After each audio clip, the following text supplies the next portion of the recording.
Team India pacer Harshit Rana one day క్రికెట్లో అద్భుతమైన పునరాగమనం చేశాడు. 3 మ్యాచ్ల వన్డే సిరీస్లోని చివరి మ్యాచ్లో అతను అద్భుతంగా రాణించాడు. అత్యధిక వికెట్లు తీసుకున్నాడు. సిడ్నీ క్రికెట్ గ్రౌండ్లో జరిగిన ఈ బౌలర్ 8.4 ఓవర్లలో 39 పరుగులకు 4 వికెట్లు పడగొట్టాడు. అనేక మంది మాజీ క్రికెటర్లు అతని ఎంపికను ప్రశ్నించారు. గౌతమ్ గంభీర్ కూడా హర్షిత్ రాణాకు ఎక్కువ అవకాశాలు ఇచ్చాడని ఆరోపించారు. అయితే హర్షిత్ రాణా తమ విమర్శకులకు తన ప్రదర్శనతో తగిన సమాధానం ఇచ్చి వారిని నిశ్శబ్దం చేశాడు.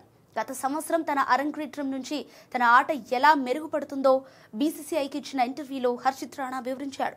హర్షిత్ రాణాను మీకు ఇష్టమైన వికెట్ ఏమిటని అడిగినప్పుడు హర్షిత్ మాట్లాడుతూ నాకిష్టమైన వికెట్ మిచెల్ ఓవెన్, ఎందుకంటే బౌలింగ్ చేసే ముందు శుభ్మన్ గిల్ నన్ను స్లిప్ తీసుకోమని చెప్పాడు, కానీ నేను నిరాకరించాను. అప్పుడు రోహిత్ శర్మ స్లిప్ ఉంచండి అని అన్నాడు. నేను మొదటి బంతికే వికెట్ తీసుకున్నాను, కాబట్టి నేను రోహిత్ భాయ్కి ధన్యవాదాలు చెప్పాలనుకుంటున్నానని అంటూ తెలిపాడు.